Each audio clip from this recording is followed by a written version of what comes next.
Chapter 2, Current Day, Rohan.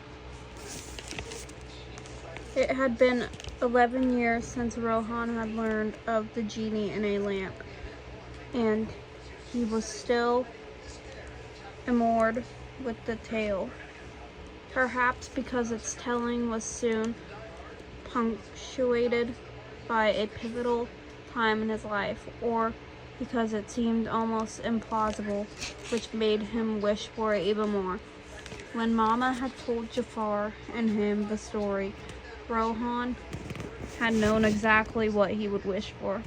Money that didn't need to be returned, food that didn't need to be stolen, a house that wasn't crumbling at every turn. He also remembered distinctly what Jafar had wanted.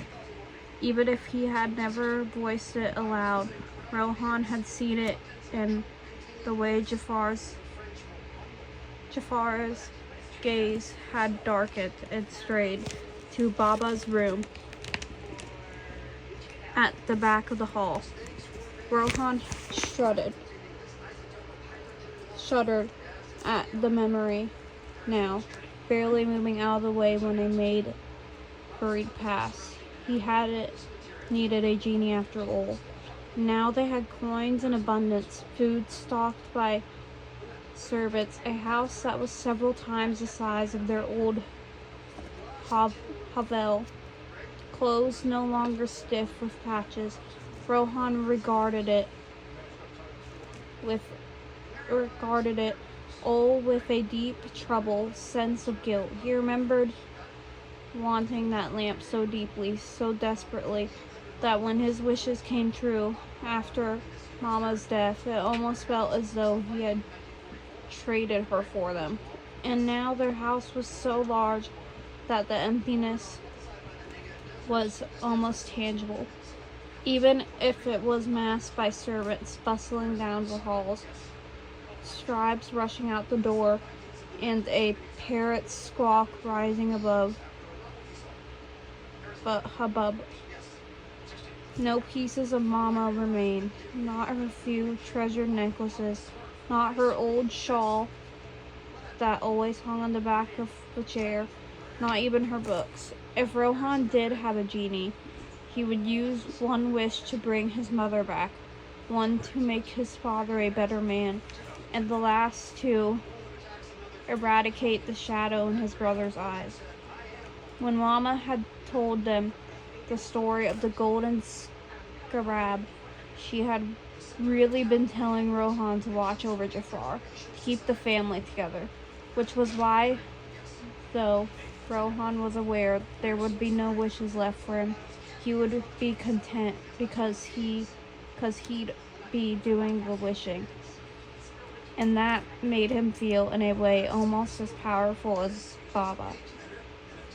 He crossed the hall to the dining room where the low table was laden with food. Pots of libane surrounded by the colorful platters of roasted vegetables like beets and carrots and eggplants beside more eggplants, all seasoned to perfection and bright with garnishes, from crunchy nuts to tangy samak. At the table's center was a roasted leg of lamb, glistening and fragrant, while steam rose from a fresh stack of blistered flatbread. Jafar was already there. He was a wisp of shadow, towering above the food with clothes as dark as his hair. His jaw was sharp enough to cut, his nose long and slender. Jafar had always looked effortlessly handsome, striking and commanding, a contrast to Rohan, who could look in the mirror and still be confused by what stared back. When Rohan's greeting went unanswered, he followed Jafar's gaze to the 4 different dishes of eggplants, and he knew his brother was no longer here in this room, waiting for their father to sit before a feast fit for a noble. No, in his mind, he was back in their decrepit kitchen from a decade before, gathering eggplant in a bowl, helping Mama season it, tracking everything they didn't have and everything he wanted to give them. Against the backdrop of their father's approaching footfalls, the two of them sat down, Rohan on his knees, Jafar with his legs crossed. The rug beneath them was a vibrant crimson with a multitude of colors, woven to tell a story of beauty. Relax, Jafar said softly. Rohan's brow furrowed. I am. You're sitting like you might have to flee, Jafar said, quickly matching Rohan's silence as Baba sat on a cushion across from them, the gold edging on their father's ebony dark cloak caught the sunlight slanting through the window. His attire was heavy with black musk and saffron. His lips pressed thin. He leaned into the light, and shadows crowded in the fine lines of his brow and around his mouth. Did I not tell the cook I was tired of lamb? Baba asked. Rohan tensed. Only their father could look at something so lusciously alluring and complain. Rohan slid a glance at Jafar, always worried that the latest words out of their father's mouth would make him finally snap. His father wasn't like them. He didn't remember how difficult it had once been, how scarce food used to be, and Rohan couldn't blame him for choosing to block out reminders of the loss of his wife. Fargot is getting older, Jafar said about the cook, and Rohan exhaled in relief at both his brother's choice of words and his calm tone. He either didn't hear or forgot. Baba grunted and replied, tearing into the lamb with a piece of flatbread. It wasn't clear whether Baba hadn't heard or had forgotten how to be civil, but Rohan was too famished to care. He snatched up his own flatbread, warm and still dusted and gritty grains, and dug in. Either way, his cookie is delicious as ever, Rohan remarked as flavor burst across his tongue. He loved samak, the tang in the texture. He'd add it to everything if he could. Jafar, conversely, barely touched the food. He poured himself water, then tilted his glass to and fro in a ray of afternoon light, deep in thought. Some days, Rohan thought Jafar ate less than the parrot. The two of them had gifted Baba months ago, the thing that did nothing but mimic anyone in anything all day long. Have you, Jafar's voice caught for the barest instant, impeccable to anyone but Rohan, heard from any messengers today? Baba finished chewing and then put more food in his mouth, letting Jafar's question hang in the air between them for no reason at all. Jafar pretended not to care. Rohan wished they could have a nice meal for once. About? Baba asked, a notch colder, no doubt anticipating that Jafar would ask about his newest trade route or his latest agreement with yet another tribe. Once Mama died, Baba had thrown himself into his business, pushing himself to great lengths to become the merchant he was today.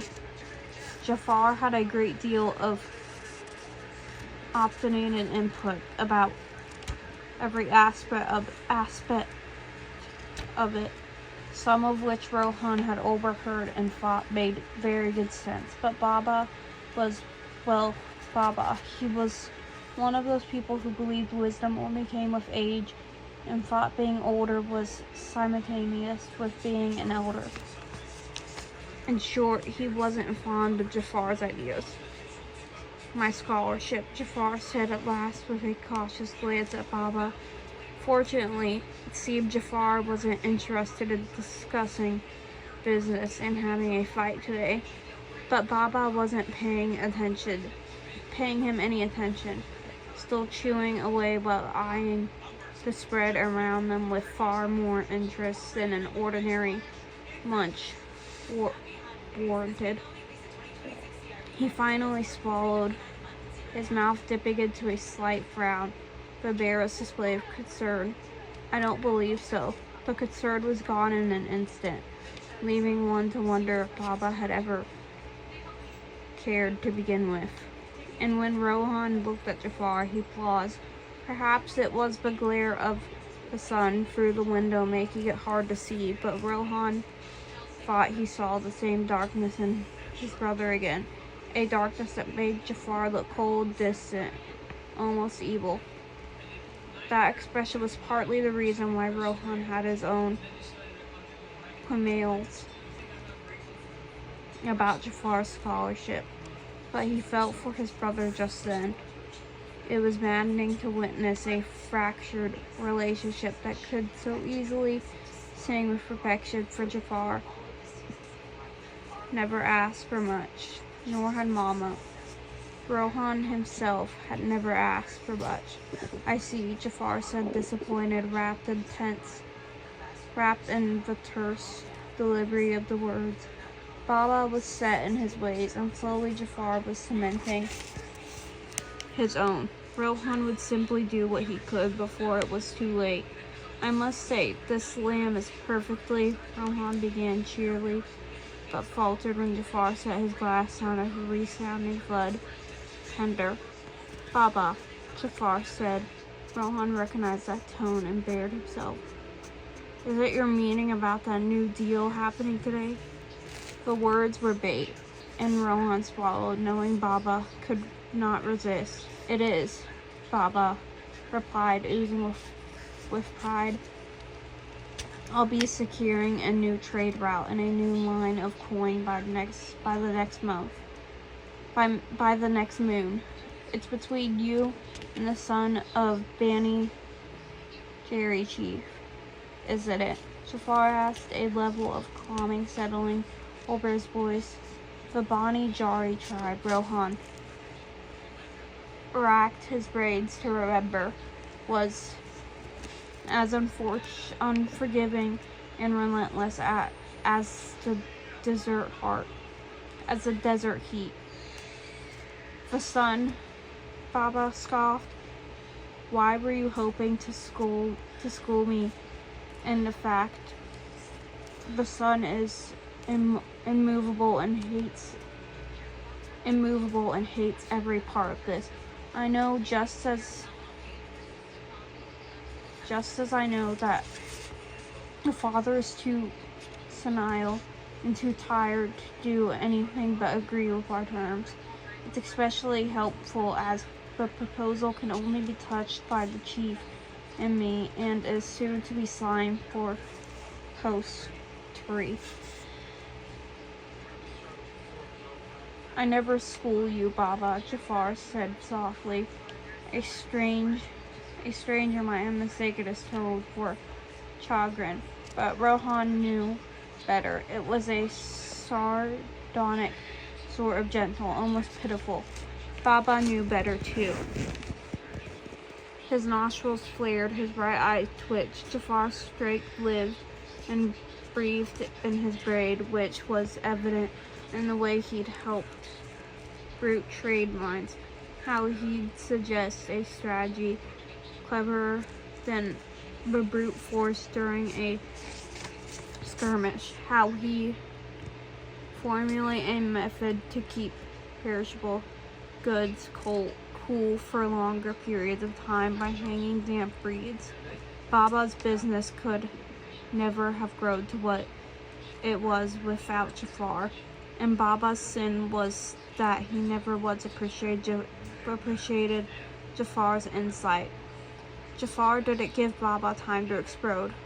I read the proposal, Baba. I've never seen anything more inclined to fail. Baba recoiled as if Jafar had slapped him.